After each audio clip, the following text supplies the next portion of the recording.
Hello guys, welcome back to another tutorial. In this tutorial, I'm going to tell you how to create a system restore point. A system restore point is an image of the system configuration and settings in the Windows registry that helps in restoring the system to an earlier date when the system was running perfectly. A system restore can help you roll back to an older version of Windows in case a system change or a Windows update goes wrong. So let's get started.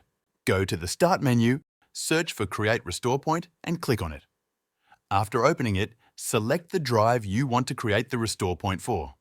Ideally, that is your C drive or system drive. You can also create restore points for other drives as well.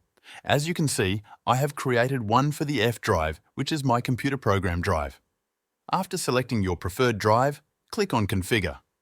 Here you can see the option to turn on or disable system protection. Click on Turn On. There is no need to change the bottom slider because it is automatic. Click Apply and OK. After selecting your preferred drive, click on Create. Type a name for the restore point.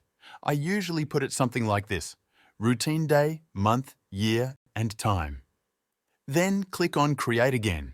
Wait for a moment or two and then your restore point will be created. To revert your system to a previous restore point, click on the System Restore button. Click Next and you will be listed all previously created restore point.